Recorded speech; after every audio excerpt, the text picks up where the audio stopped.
నమస్కారం చెప్తూ నేను ఇదే హాల్లో కొన్ని నెలల క్రితం సోదరుడు స్కైలాబ్ బాబు చొరవతో ఒక రౌండ్ టేబుల్ సమావేశానికి వచ్చాను. ఆ రౌండ్ టేబుల్ సమావేశానికి వచ్చినప్పుడు నేను బాధితుడిగా రాలేదు, ఖండించడానికి వచ్చాను. ఆ ఆ సమావేశం జరిగింది రంగరాజన్ గారి మీద వీర రాఘవరెడ్డి అనేటువంటి పేరుతో రామరాజ్య ఏ ముఠా పేరు పెట్టుకున్నారో గుర్తులేదు నాకు.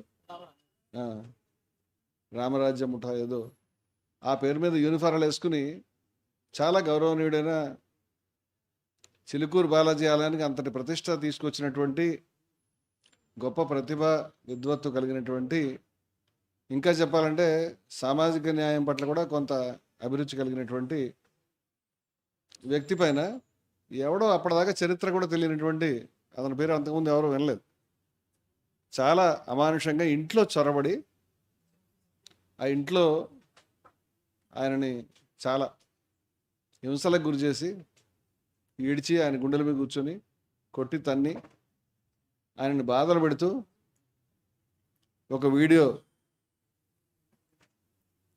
ఆ వీడియోని చేసి ఆ వీడియోని చాలా గొప్పగా తన ఛానల్స్లో తన దగ్గర రిలీజ్ చేసుకోవటం అనేది అప్పుడు బయటకు వచ్చింది. ప్రపంచం అంతా దిగ్భ్రాంతి చెందారు, ఇట్లా సాధ్యమేనా. అయితే సోదరుడికి నేను చెప్పేది, ఈ డిమాండ్లు దాటి కూడా మనం కొన్ని డిమాండ్లు పెట్టాలని చెప్తున్నాను. ఎందుకంటే అది జరిగినప్పుడు ఆ తర్వాత ఈ వీర రాఘవరెడ్డి అనేటువంటి వాడు మట్టి మసైపోతాడు, మొత్తం అందరూ ఖండించారు, ముఖ్యమంత్రులు కూడా వచ్చారు అని అందరూ అనుకున్నారు. ఏం కాలేదు. వీర రాఘవరెడ్డి బయటకు వచ్చి దర్జాగా ప్రెస్ మీట్లు పెట్టుకున్నాడు. వీర రాఘవరెడ్డిని పిలిచేవాళ్ళు, క్రమంగా ఆయనతో మాట్లాడేవాళ్ళు వచ్చారు.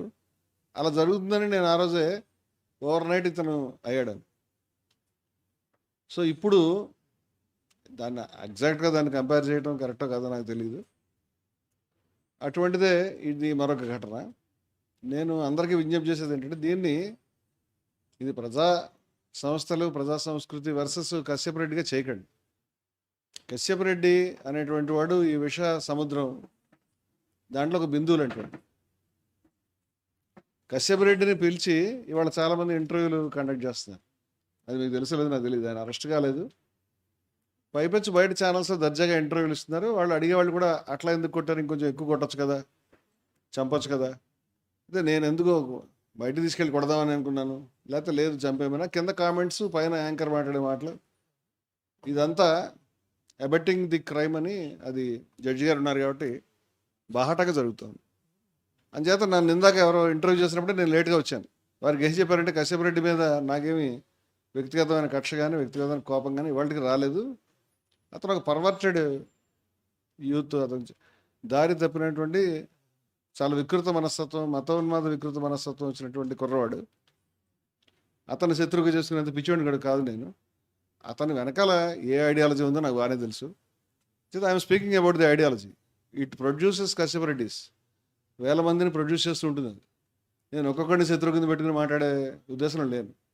ఏ యూట్యూబర్ కూర్చుని ఆయన ఇంటర్వ్యూలు చేస్తున్నాడో వాడు కశ్యప్ రెడ్డి నా ఉద్దేశం. ఎవడు కామెంట్లు చేస్తున్నాడు వాడు కూడా కశ్యప్ రెడ్డి. ఆయన కొట్టు అంటే కదా కొట్టాడు అని క్వశ్చన్లు వేస్తున్నాడు కశ్యప్ రెడ్డి. కొట్టాను కాదు, నేను ఆ రోజు నరకని కూడా చెప్పాను, చంపు అని చెప్పాను. అంటే మీరు అక్కడ చూసినటువంటి దృశ్యాలు కేవలం అక్కడ కెమెరా ముందు రికార్డ్ అయ్యి బయటకు వచ్చినవి, కెమెరా ముందు రికార్డ్ అయ్యి బయటకు రానివి, కెమెరా ముందు రికార్డ్ కానిటువంటి కూడా అక్కడ జరిగినటువంటి ఒక వైలెంట్, మోస్ట్ డివాస్టింగ్ సీన్ ఏదైతే ఉన్నదో దాంట్లో కొంత శాతం మాత్రమే బయటకు వచ్చింది తప్పితే వాస్తవంగా చాలా పెద్ద గొడవ అది. అక్కడ ఉన్న సిబ్బంది ఎవరో ఆపుతున్నా ఆగకుండా అతను గట్టిగా అరుస్తూనే ఉన్నాడు. అతన్ని బయటకు తీసుకెళ్లారు, కూర్చోబెట్టారు, అతను సంజాయించే ప్రయత్నం చేశారు. అతను మళ్ళా లోపలికి స్టూడియోలో తీసుకొచ్చారు. తీసుకొచ్చిన తర్వాత స్టూడియోలో కెమెరా ముందు మళ్ళీ అరవడం మొదలు పెడితే మీరు భౌతిక దాడి చేయించడమే కాకుండా మళ్ళీ తిట్టించే పని కూడా మొదలుపెట్టారు. నేను వెళ్ళిపోతానని అంటే, లేదు మీరు నేను లేచి మాట్లాడుతుంటే మీరు మాట్లాడద్దు, కూర్చోండి, మేము చెప్పిస్తాం అని అంటారు. అతను అందరి ముందు దుర్భాషలు ఆడుతూ ఉంటాడు. ఆ క్రమంలో అది అతను మాట్లాడినటువంటి విధానం కానీ మాటలు కానీ ఇవన్నీ కూడా బయట ప్రపంచంలో పెద్దగా తెలియలేదు. అందుకని మనము ఏదైనా సంఘటన జరిగితే వీరరాఘవరెడ్డినో కశ్యపరెడ్డినో టార్గెట్ పెట్టుకోవడం కాదు. వీరరాఘవరెడ్డిలు కశ్యపరెడ్డిలు ఏ కేంద్రం నుంచి పుడుతున్నారో మనకు అందరికీ తెలుసు. ఆ కేంద్రాన్ని మనం టార్గెట్ చేయడానికి మొహమాటం ఏం పడక్కర్లేదని నా ఉద్దేశం. అంటే మీకు శత్రువు కనీసం స్థాయి ఉండాలి, వాడికి ఆ స్థాయి లేదు. అతన్ని శత్రువుగా పెట్టుకోవాల్సిన అవసరం మనకు లేదు. అరెస్ట్ కాలేదు అంటే అంటే లాకి సంబంధించి కూడా అతను అరెస్ట్ అయినా అది వాస్తవంగా చెప్పాలంటే జడ్జి గారు చెప్పాలి, ఎవరెవరైనా దొమ్మిలాడి ఎవరెవరైనా చెంపదెబ్బ కొడితే అది చిన్న కేసే అవుతుంది. కానీ ఒక కెమెరా ముందు లక్షల మంది చూస్తున్నప్పుడు అది చూస్తున్నారని తెలిసి కూడా కొట్టడం అనేది కొంచెం గ్రావిటీ ఎక్కువ క్రైమ్ అవుతుంది. దానికి ఎటువంటి సెక్షన్స్ పెట్టాలో నాకు తెలియదు. నాకు తెలిసి నాన్ కాగ్నిజబుల్ సెక్షన్సే పెడుతున్నారు. కాగ్నిజబుల్ సెక్షన్స్ పెట్టలేదు, వారు చూశారు. వాటికి స్టేషన్ బెయిల్స్ వస్తాయి, పెద్ద విషయం కాదు. అతను రోడ్డు మీద ఉంటాడు. మనం ఎంత ధర్నా చేసి అరెస్ట్ చేయించినా మళ్ళీ 15 రోజుల తర్వాతనే 3 రోజుల తర్వాత 4 రోజుల తర్వాత బయటకు వస్తాడు. We must face him. ఇప్పుడు అతన్ని మనం సెంటర్డ్గా ఆలోచన చేస్తే ఇక్కడ పొరపాటు చేస్తాం. నేను నా అభిప్రాయం చెప్తున్నాను. ఈ వరుస క్రమాల ఘటన చూడండి. ఇందాక రాములు గారు చాలా పెద్దవారు, వారు హిందూ మతంలో చీలిక అన్నారు. నేను పర్సనల్గా ఐ డోంట్ యాక్సెప్ట్ దిస్. నేను దీన్ని అంగీకరించట్లేదు. హిందూ మతంలో ఏ చీలిక లేదండి. మీరు గోదీ లేదా మోదీ యొక్క భక్తులకి మీరు హిందూ మతం యొక్క స్టేటస్ దైవం ఇవ్వకండి. మేము చెప్పాము, వీ రిప్రజెంట్ సనాతన ధర్మం అండ్ దే రిప్రజెంట్స్ వినాశన ధర్మం. వాళ్ళు హిందువులు కాదు, వాళ్ళు వినాశన ధర్మంలో ఉన్నారు. హిందూ మతంలో చీలికంటే మీరు అనవసరంగా వాళ్ళని వ్యాలిడేట్ చేస్తున్నారు. ఎందుకు చేస్తారని అడుగుతున్నాను నేను. వాళ్ళు హిందూ మతంలో యొక్క ఏ విలువలు రిప్రజెంట్ చేస్తున్నారు, నేను యాక్సెప్ట్ చేయను. 2 మతోన్మాదులు సమాజంలో ఇప్పుడు కూడా 2-3% ఏదో దాటరు. వాళ్ళు ఇన్ఫ్లుయెన్స్ చేస్తారు. కార్ల్ మార్క్స్ గారు ఏం చెప్పారంటే, ఓ సిద్ధాంతం అనేది జనబాహుళ్యం యొక్క మనసుల్ని ఆకట్టుకున్నప్పుడు అది భౌతిక శక్తిగా మారుతుంది అన్నారు. ఇప్పుడు విద్వేషం అనేటువంటి ఒక ideology, it's an ideology. I never said my enemy is RSS. చాలామంది చాలాసార్లు అడిగితే ఆర్ఎస్ఎస్ అంటే ఆర్ఎస్ఎస్ నా శత్రువు కాదని చెప్పాను. అంత చిన్న టార్గెట్లు పెట్టుకొని మోదీ నా శత్రువు కాదు, బీజేపీ నా శత్రువు కాదు. ఆర్ఎస్ఎస్ యొక్క ఐడియాలజీ నా శత్రువు. ఆర్ఎస్ఎస్ ఐడియాలజీ ఆర్ఎస్ఎస్ కంటే పాతది. ఆర్ఎస్ఎస్ 100 ఏళ్ళు అయింది పుట్టి. ఐడియాలజీ చాలా సంవత్సరాల నుంచి హిందూ మతోన్మాదం అనేది ఉంది. ముస్లిం మతోన్మాదం, ఇస్లాం మతోన్మాదం, క్రైస్తవ మతోన్మాదం కూడా ఉన్నాయి. సంస్థలు వస్తాయి పోతాయి. మనం ఐడియాలజీతో ఫైట్ చేయాలి. ఐడియాలజీ ప్రజల మెదడును పట్టుకుంటే అది భౌతిక శక్తిగా మారుతుంది. భౌతిక శక్తి మాత్రమే ఫేస్ చేయగలుగుతుంది. భౌతిక శక్తిని మీరు పుట్టించాలంటే సామరస్యాన్ని ఒక ఐడియాలజీకి మీరు తయారు చేసి మళ్ళీ దాన్ని కోట్ల మంది, మిలియన్ల మంది మెదళ్లలోకి ఎక్కించాలి. అప్పుడు అది భౌతిక శక్తిగా మారుతుంది. ఆ భౌతిక శక్తి విద్వేష భౌతిక శక్తిని ఎదుర్కొంటుంది. నాకు అర్థమైన మార్క్స్ అది. అందువల్ల ఆ భౌతిక శక్తిని పుట్టించేటువంటి కార్యక్రమం మనం చేయాలి. అంటే విద్వేష వ్యతిరేక భావజాలాన్ని మనం తయారు చేయాలి. మనం విద్వేష వ్యతిరేక భావజాలాన్ని తయారు చేసే క్రమంలో విద్వేషాన్ని రిప్రజెంట్ చేసే శక్తులను వ్యాలిడేట్ చేయకూడదు, వాళ్ళకి గౌరవం ఇవ్వకూడదు, వాళ్ళు హిందూ మతానికి రిప్రజెంట్ చేస్తున్నారు అనకూడదు. మొత్తంగా హిందూ మతాన్ని తిట్టే పనికి మీరు పూనుకోకూడదు. ఎందుకంటే చాలామందికి తెలియని విషయాలు నేను చాలా కాలం నుంచి చెప్తున్నాను. ఇది చాలా కాలం నుంచి నా మీద దాడి జరుగుతుంది అనేది మా సంస్థల్లో కానీ మాకు కానీ ఒక అంతర్గతమైన అంచనా, ఎనీ మూమెంట్ అని అనుకుంటున్నాం. ఎందుకంటే మాకు వచ్చేటువంటి కాల్స్ కానీ, బయట వాతావరణం కానీ, నేను రెగ్యులర్గా విస్తారంగా మాట్లాడుతున్నప్పుడు వస్తున్నటువంటి కామెంట్స్ కానీ ఏదో ఒక రోజు మనం కొడతారు ఖాయంగా, లేదా చంపుతారని కూడా అనుకుంటున్నాం. కానీ నేను ఊహించడం ఒక టీవీ డిబేట్లో ఎవరైనా కొడతారనేది ఇప్పటిదాకా తస్లీమా నస్రీన్ కేసులో ఒకసారి 20 ఏళ్ళు అయినట్టుంది. ఇక్కడ ఒక ప్రెస్ మీట్లో వాళ్ళు అటెంప్ట్ చేశారు, ఎంఐఎం వాళ్ళు ఆమె మీద చెప్పు వేసేటువంటి పని చేశారు. ఆ రోజు ఎన్ఐ గారు వాళ్ళు కండక్ట్ చేశారు, నేను కూడా ఉన్నాను దాంట్లోనూ. మేము ఇక్కడ పెద్ద ర్యాలీ పెట్టబోతే ఎల్బీనగర్లో వద్దండి, మీరు ప్రెస్ మీట్ పెట్టాం వచ్చేసేయండి అని అన్నారు. I made a mistake. నేను ర్యాలీ పెట్టి ఉండాల్సింది, చరిత్రలో చెప్పుకోవడానికి ఉండేది. మేము ర్యాలీ చేయకుండా ఓన్లీ పత్రికా సమావేశాలకు వెళ్ళాం, తప్పు చేశాం. అందువల్ల మనకి క్లారిటీ అవసరమని నేను చెప్తున్నాను. తర్వాత నా గురించి కొన్ని విషయాలు అంటే చాలామంది కొంత గందరగోళం ఉంటుంది, ఎవరు రమణమూర్తి మనం సపోర్ట్ చేయడం కరెక్టా కాదని. మొట్టమొదటి సోదరులందరికీ ఈ విషయాన్ని మద్దతు ఇవ్వడానికి, విషయంగా చూడాలి తప్పితే వ్యక్తులను చూడాల్సిన అవసరం లేదు. నేను ఎవరో అడిగితే చెప్పాను, ఒక బీజేపీ నాయకుడిని ఎవరైనా కొట్టినా సరే నేను మద్దతు ఇస్తానని చెప్పాను. ఎవరిని కొట్టకూడదు. ఒక బీజేపీ నాయకుడిని చర్చల్లో భాగంగా ఎవరైనా వెళ్ళి కొట్టారనుకోండి, తప్పని చెప్తాం కదా, మీరు చెప్పరా, నేను కూడా చెప్తాను. అంచేత మనిషి ఎవరనేది ఇంపార్టెంట్ కాదు, విద్వేషం కరెక్టా కాదనేది ఇంపార్టెంట్. ఇక్కడ నేను నిన్న ప్రెస్ మీట్లో చాలా విస్తారంగా మాట్లాడాను. చాలా రోజుల నుంచి జరుగుతున్నటువంటి విషయాల్లో రోజువారీగా పని తీవ్రత పెరిగిపోతున్నది. హిందూ మతం యొక్క శిబిరంలో ఎంటర్ అయ్యి మతోన్మాదుల్ని ఛాలెంజ్ చేయడం నాకు తెలిసి భారతదేశంలో ఎవరు చేయలేదు. ఒక వ్యూహ ప్రకారం మేము ఈ పని చేసుకుంటూ వచ్చాం, విజయశంకర్ స్వామి గారు, నేను. ఇవాళ భారతదేశంలో హిందూ మతంలో నిలబడి మీరు హిందువులు కాదు అని మతోన్మాదుల్ని ఛాలెంజ్ చేసే కేంద్రాలను మేము నిర్మించే ప్రయత్నం చేశాం. నా దృష్టిలో ఇది వ్యూహం రీత్యా చాలా కరెక్ట్ అయినటువంటి చర్య. ఈ పని చాలామంది ఏమంటారంటే రమణమూర్తి గారు చాలా మారిపోయాడు, గడ్డం కూడా పెంచాడు అని. గడ్డం పెంచలే, పెరిగింది. నేనేం మారలేదు. విజయ విహారం పత్రిక నడిపినప్పుడు లేదా అంతకుముందు కనీసం 40-45 సంవత్సరాల నుంచి నేను ఉద్యమంలో ఉన్నాను. ఈ కాలం అంతట్లోనూ నా జీవితంలో దాదాపుగా ఇప్పుడు నేనేం మాట్లాడుతాను అదే సూత్రాలకు కట్టుబడ్డాను తప్పితే ఏ రకమైన డీవియేషన్ లేదు. చాలామంది దాన్ని గుర్తుపట్టకపోతే నా తప్పు కాదు, నేను మారింది ఏమి లేదు. ఇక్కడ నేను చెప్తున్నటువంటి విషయం ఏమిటంటే నేను ఇవాళకి కూడా ఏ ఒక్క మతానికి కట్టుబడిన మనిషిని కాదు. మా సంస్థల్లో మతం పట్ల నిషేధం కూడా ఉండేది. ఎవరైనా ఒక మత కార్యక్రమంలో పాల్గొంటే మేము నోటీస్ ఇచ్చేవాళ్ళం. అలాంటి వాళ్ళం మేము. హేతు జిజ్ఞాస అనేటువంటిది మేము అనుసరించే నియమాల్లో చాలా ముఖ్యమైనది. నేను చాలా చోట్ల చెప్పాను నేను భక్తుడిని కాదు. ఇంకా భక్తి కళా సమ్మేళనాలు నిర్వహించి దానికి అధ్యక్షత వహించి చెప్పాను. జిఆర్ స్వామి గారి సమక్షంలో భారీ కార్యక్రమం పెట్టి ఆయన రిక్వెస్ట్ మీద భారీ కార్యక్రమం మొత్తం అందరినీ నేనే తరలించాను. 600-700 మందిని, అన్ని రకాల మత పెద్దల్ని కూడా ఆయన పక్కన. ఇవన్నీ షరతు మొదటే పెట్టిన తర్వాత ఆయన మీరు అధ్యక్షత వహించండి అని చెప్పాడు నాకు క్రితం రోజు. బాగుండదండి, నేను గుడికి వెళ్ళేవాడిని కాదు, దండం పెట్టేవాడిని కాదు, నాకు దేవుడు ఉన్నాడని నేను ఎక్కడ చెప్పలేదు, దేవుడు లేడని కూడా చెప్తూ ఉంటాను నా వరకు. అట్లాంటప్పుడు నేను అధ్యక్షత వహిస్తే బాగుండదేమో. లేదంటే మీరు కొన్ని విలువలకు కట్టుబడినటువంటి ఒక ఋషి వంటి వారు, మీ సంస్థలో కొన్ని నియమాలు నేను చదివాను, బాగున్నాయి, మీరే అధ్యక్షత వహిస్తే బాగుంటుందని నేను అనుకుంటున్నాను. నేను కంట్రోల్ చేస్తాను, మీటింగ్ నేనే మొబిలైజ్ చేస్తాను అంటే కంట్రోలర్నే అధ్యక్షుడు అంటారు, మీరు అధ్యక్షత వహించండి, నా మాట వినండి అని ఆయన చెప్పాడు. అన్నిసార్లు ఆయన చెప్పడంతో నేను అధ్యక్షత వహించాను. అధ్యక్షత వహించిన సభలో శైవము, ద్వైతము, అద్వైతము సమస్త శాఖల నుంచి కూడా తీసుకొచ్చాం. నారాయణమ్మ గారిని ఆయన పక్కన కూర్చోబెట్టాం. మా దగ్గర 4-5 లక్షలు పోయింది ఆవిడ మాట్లాడింది ఆ సభలో, మా ఛానల్లో. అలాగే షిరిడి సాయిబాబా శాఖ నుంచి వచ్చినటువంటి వాళ్ళని కూర్చోబెట్టాం. ఇలా అన్ని సాంప్రదాయాల నుంచి వారి పక్కన సమానమైనటువంటి స్థాయిలో కూర్చోబెట్టాం. నేను అధ్యక్షత వహించి మాట్లాడాను. నేను మాట్లాడుతూ నేను చెప్పిన హైందవ భక్తి కళా సమ్మేళనం అనే మాటను నేను కాయిన్ చేశాను. దాని డిజైన్ మొత్తం నేను చేశాను. అది చేసినప్పుడు నేను చెప్పినటువంటి మాట ఏంటంటే నేను భక్తుడిని కాదని చెప్పాను. ఆ ప్రసంగాలు ఇప్పుడు కూడా మా ఛానల్లో దొరుకుతాయి. నేను ఎప్పుడు మాట్లాడినా ఇదే మాట్లాడతాను. జిఆర్ స్వామి గారి తర్వాత అర్చక శిక్షణ శిబిరాలు నడిపారు ఎస్సీబీసీ ఎస్టీలకి. అంటే నన్ను స్పీకర్గా రమ్మంటే నేను గుడికే వెళ్ళాలంటే దండం పెట్టండి, నేను వెళ్తే బాగుండదేమో అర్చకులకు మాట్లాడడానికి అని చెప్పాను. లేదండి మళ్ళీ మీరు కొన్ని విలువలు కట్టుబడతారని ఇవన్నీ చెప్పి మీరు వస్తేనే బాగుంటుంది. మరొక మాట కూడా ఏం చెప్పారంటే ఎస్సీలు, బీసీలు, ఎస్టీలు అనేది మీరే అంటించారు మా తలలోను అని చేత మీరు రావటం సబబు, ఎందుకంటే ఇది ఎస్టీ పురోహితుల యొక్క మీటింగు, అదేవిధంగా శిక్షణ శిబిరం, అదేవిధంగా ఎస్సీబీసీ తెలంగాణ 2 సందర్భాల్లో వారు పిలిస్తే నేను వెళ్ళాను.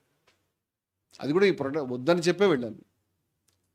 వెళ్ళినప్పుడు కూడా నేను మూర్తికి కాదు స్ఫూర్తికి భక్తుడని కూడా స్పష్టంగా చెప్పాను. పదే చెప్పాను. అని చేత there is no deviation at all. I never said. ఇప్పటిదాకా నేను రామభక్తుడని, కృష్ణ భక్తుడని చెప్పిన ఒక వీడియో కూడా లేదు, నేను చెప్పలేదు. నేను సాయిబాబా ఉద్యమంలో బ్రహ్మకుమారులతో పాటు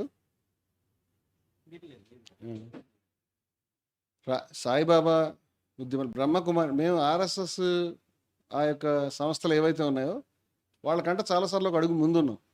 వీడు ఇక్కడికి పోతాడు, మనం ముందరాడిపోవాలి. అంచేత వాళ్ళు మతోన్మాదం ఏం చేస్తుందంటే మొట్టమొదట ఆ మతానికి హాని చేస్తుంది. చాలామందికి ఈ విషయం పట్ల క్లారిటీ లేదు. పాకిస్తాన్ ఎందుకు ఏర్పాటు చేశారంటే ముస్లింల యొక్క రక్షణ గురించి ఏర్పాటు చేశారు. అక్కడికి ఏర్పడిన తర్వాత పాకిస్తాన్లో ఆల్మోస్ట్ 80% మసీదుల మీదను, దర్గాల మీదను, చివరికి దర్గాలు అయితే 100% అని చెప్పొచ్చు, అన్నిటి మీద దాడులు జరిగినాయి, బాంబు దాడులు జరిగినాయి. మహమ్మద్ ప్రవక్తకి ఆయన పుట్టినరోజు సందర్భంగా ర్యాలీలు తీస్తారు, ఆ ర్యాలీల మీద బాంబు దాడులు జరిగినాయి. భారతదేశంలో జరగలేదు. అంటే నువ్వు ఎక్కడ పెట్టావు అక్కడ మొదలేదు. ఎందుకు అంటే నువ్వు ఎవడ ముస్లిం కాదో డిఫైన్ చేయడం మొదలు పెడతారు. మొట్టమొదటి అహ్మదీల్ని ముస్లింలు కాదని వాళ్ళ మీద ద్వేషించి వాళ్ళ సమాధుల్ని కూడా తవ్వి బయట పారేశారు, కబ్రస్థాన్ నుంచి తవ్వి వాళ్ళ మసీదుల మీద దాడి చేసి మసీదుని పేరు పెట్టడానికి వీల్లేదని. తర్వాత నెక్స్ట్ టార్గెట్ అహ్మదీస్, తర్వాత షియాసు, తర్వాత హజారా షియాసు, తర్వాత బరేల్వీసు, ఇట్లా వరుసగా. నాకు దానిపైన స్టడీ ఉంది. నా దగ్గర సుమారు 5-6 షెల్ఫ్ల మెటీరియల్ ఉంటుంది ఒక్క పాకిస్తాన్ మీద. నేను రాశాను, వేల వేల పేజీలు రాశాను.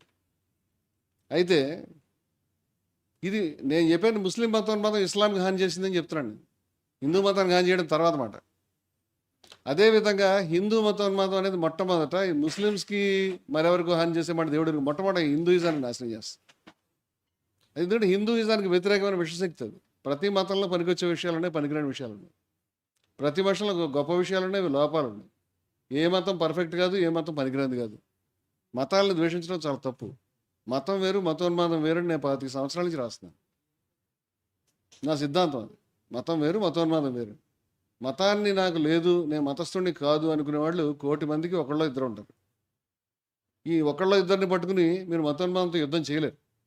వాళ్ళంతా కలిపితే భారతదేశంలో 200-300 మంది వస్తారు. వాళ్ళు ప్రెస్ క్లబ్లో మీటింగ్ పెట్టుకుంటారు, కానీ మతోన్మాదం మీద యుద్ధం చేయలేరు. మీరు మతోన్మాదం మీద యుద్ధం చేయాలంటే you must approach religious people. మతస్థుల దగ్గరికి వెళ్ళాలి. మతాన్ని ద్వేషించి మతోన్మాదం ఒకే కట్ట కింద కడితే చాలా తప్పు అవుతుంది. చాలామంది మిత్రులు చేసే తప్పు ఇదే. వాళ్ళు మతాన్ని మతోన్మాదం రెండు కలిపి కింద కట్టి మతం ఎలాగైనా తప్పే అని, మతం ఉన్నంతసేపు మతోన్మాదం రాక తప్పదని విచిత్రమైన సిద్ధాంతాలు చేస్తూ ఉంటారు. దానివల్ల మతస్థులకి వేరే దారి లేదు. మనం అన్ని దారులు మూసేవాడు అటే వెళ్తాడు. మేము ఇంకో దారి తెరిచాం. మతం వేరు, మతోన్మాదం వేరు అని. మతం అనేది తప్పేం కాదు. దాంట్లో నోబెల్ వాల్యూస్ చాలా ఉన్నాయి. ప్రతి మతంలో ఉన్నాయి. క్రిస్టియానిటీలో ఉన్నాయి, ఇస్లాంలో ఉన్నాయి, హిందూ మతంలో ఉన్నాయి. ప్రతి మతంలోనూ పనికిరాని విషయాలు ఉన్నాయి.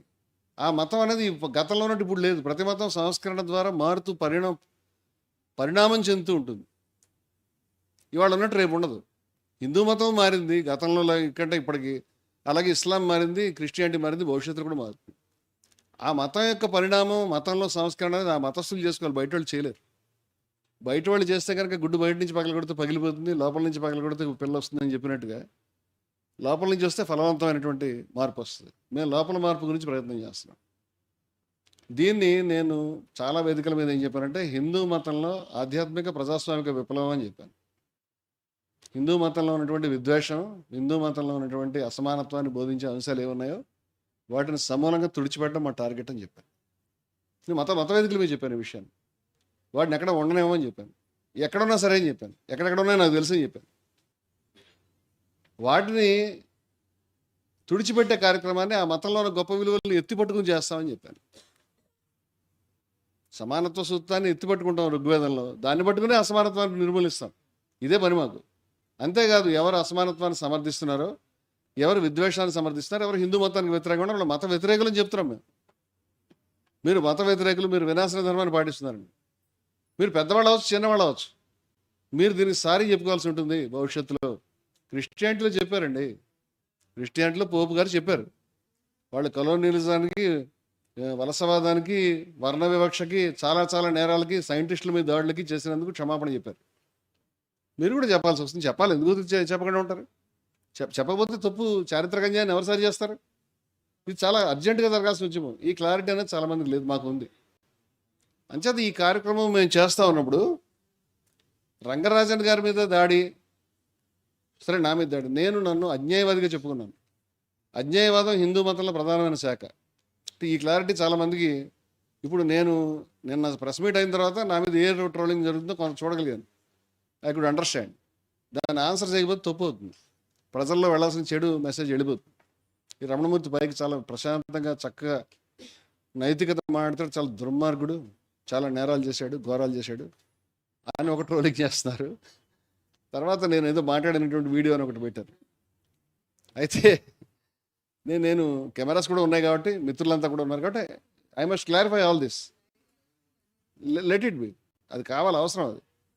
నేనేం చెప్తానంటే, దీంట్లో రహస్యంగా దాచుకోవాల్సిన విషయాలు మాకంటూ ఏమీ లేవు.